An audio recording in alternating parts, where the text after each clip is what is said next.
വീണ്ടും വാർത്തകളിലേക്ക്. 4 ദിവസങ്ങളിലായി മണപ്പുറത്തെ വോളിബോൾ പ്രേമികളെ ആവേശത്തിലാഴ്ത്തിയ വോളിബോൾ മേള സമാപിച്ചു.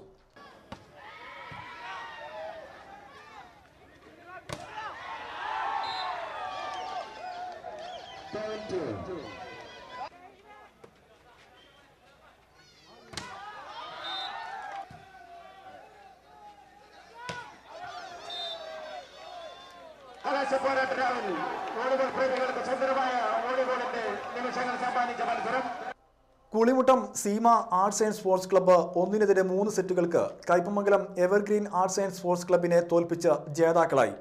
ചളിങ്ങാട് വിന്നിംഗ്സ് ക്ലബിന്റെ ആഭിമുഖ്യത്തിൽ പ്രത്യേകം തയ്യാറാക്കിയ ഫ്ലഡ് ലൈറ്റ് സ്റ്റേഡിയത്തിലായിരുന്നു മത്സരം. മത്സര വിജയികൾക്ക് Lamiya group MD PMA Jabbar സമ്മാനദാനം നിർവഹിച്ചു. തുടർന്ന് കയ്പമംഗലം ദറജ മാപ്പിള കലാവേദി അവതരിപ്പിച്ച അറവനമുട്ട്, മാപ്പിള കലാമേള എന്നിവയും ഉണ്ടായിരുന്നു.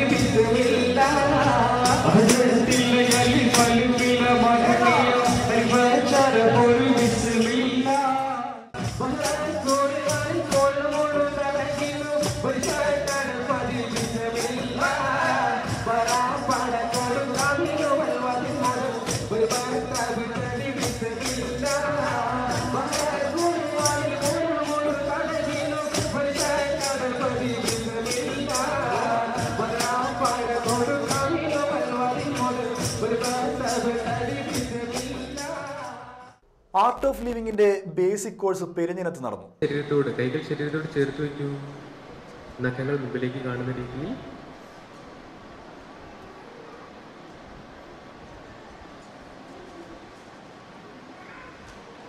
ഒരു സാധാരണ ശ്വാസകത്തേക്കെടുക്കൂ. പുറത്തേക്കെടുക്കൂ. ദീർഘമായ ശ്വാസകത്തേക്കെടുക്കൂ. Out in out in out in out in out in out in out in 7 in 8 in 9 in 10 in 11 in 12. SNDP Samajam ഹാളിലായിരുന്നു course നടത്തിയത്. സവിശേഷമായ ശ്വസന രീതികളെയും ലളിതമായ യോഗയെയും ബോധശകലങ്ങൾ, പ്രാണായാമം, സുദർശനക്രിയ എന്നിവയെക്കുറിച്ച് കോഴ്സിൽ പരിശീലനം നൽകി. ഒരു സാധാരണ ശ്വാസകത്തേക്കെടുക്കൂ. പുറത്തേക്കെടുക്കൂ. ദൈർഘ്യമേറിയ ശ്വാസകത്തേക്കെടുക്കൂ. പൂർണ്ണമായും പുറത്തേക്കെടുക്കൂ. ശക്തിയോടുകൂടി in 1 in 2 in 3 in 4 in. Kaipamangalam മണ്ഡലം മഹിളാ കോൺഗ്രസ് കൺവെൻഷൻ ഡിസംബർ 18 ചൊവ്വാഴ്ച നടക്കും. കയ്പമംഗലം പഞ്ചായത്ത് പ്രിയദർശിനി കമ്മ്യൂണിറ്റി ഹാളിൽ രാവിലെ 10 മണിക്ക് മഹിളാ കോൺഗ്രസ് ജില്ലാ പ്രസിഡന്റ് പ്രൊഫസർ ലീലാമ തോമസ് സമ്മേളനം ഉദ്ഘാടനം ചെയ്യും.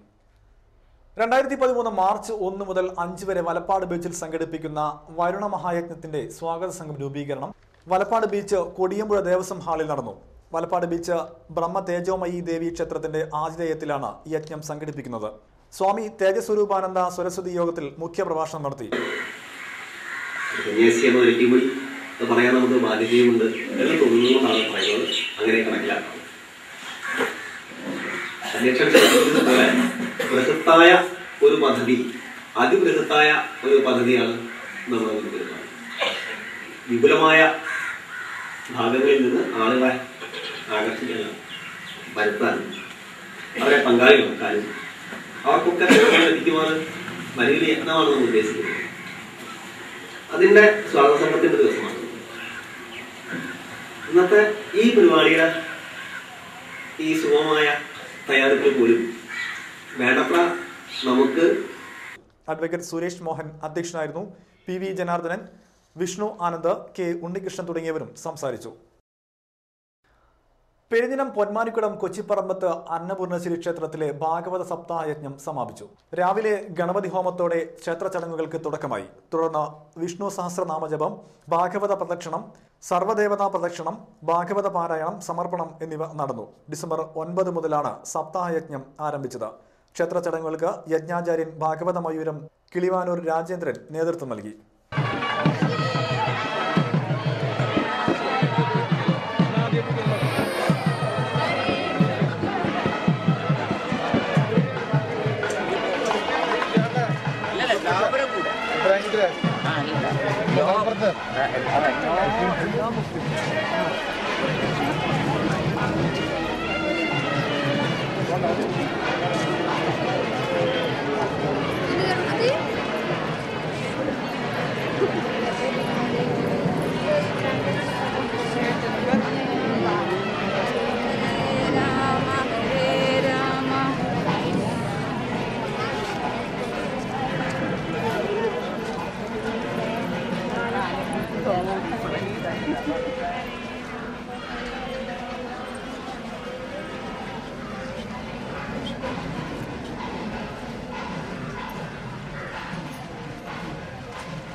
ഇരിങ്ങാലക്കുട മൂർക്കനാട് അധ്യാപികയെയും മകനെയും ആക്രമിച്ച സംഭവത്തിൽ പോലീസ് അന്വേഷണം തുടരുന്നു. IG S ഗോപിനാഥ് ആക്രമണം നടന്ന വീട്ടിൽ പരിശോധന നടത്തി. മൂർക്കനാട് സ്വദേശി വടക്കേ വാര്യത്ത് വീട്ടിൽ ഗീത, മകൻ സൂരജ് എന്നിവരെയാണ് വെള്ളിയാഴ്ച രാത്രി അജ്ഞാതൻ വീട്ടിൽ കയറി ആക്രമിച്ചത്. പരിക്കേറ്റ സൂരജിന്റെ നില ഗുരുതരമാണ്. സംഭവത്തെ തുടർന്ന് ഗീതയുടെ മാനസിക നില തകരാറിലായ അവസ്ഥയിലായതിനാൽ ഇവരുടെ മൊഴിയെടുക്കാൻ പോലീസിന് സാധിച്ചിട്ടില്ല. ഡോഗ് സ്ക്വാഡും വിരലടയാള വിദഗ്ധരും സ്ഥലത്ത് പരിശോധന നടത്തിയെങ്കിലും കാര്യമായ തെളിവൊന്നും ലഭിച്ചിട്ടില്ല. ഇരിങ്ങാലക്കുട CI TS സിനോജിന്റെ നേതൃത്വത്തിലാണ് അന്വേഷണം നടക്കുന്നത്. എടത്തിരുത്തി വെസ്റ്റ് പരേതനായ വെന്നിക്കൽ അശോകന്റെ ഭാര്യ ലീല നിര്യാതയായി. 67 വയസ്സായിരുന്നു. ഉദയൻ, അംബിക, അജിത, അമ്പിളി എന്നിവർ മക്കളും ശൈല, ഓമനക്കുട്ടൻ, ഉണ്ണികൃഷ്ണൻ, സുബ്രഹ്മണ്യൻ എന്നിവർ മരുമക്കളുമാണ്. വീണ്ടും പ്രധാന വാർത്തകൾ. എടതിരിഞ്ഞി HDP സമാജത്തിന്റെ ശതാബ്ദി ആഘോഷവും ശതാബ്ദി സ്മാരക സ്കൂൾ കെട്ടിടത്തിന്റെ ഉദ്ഘാടനവും നടന്നു. നിയമസഭാ സ്പീക്കർ G കാർത്തികേയൻ ഉദ്ഘാടനം ചെയ്തു. DYFI കൊടുങ്ങല്ലൂർ ബ്ലോക്ക് സമ്മേളനം സമാപിച്ചു. 4 ദിവസങ്ങളായി ചളിങ്ങാട് നടത്തിയ വോളിബോൾ മേളയിൽ Koolimuttam Seema arts and sports club ജേതാക്കൾ. ഇതോടെ വാർത്തകൾ കഴിഞ്ഞു. നമസ്കാരം.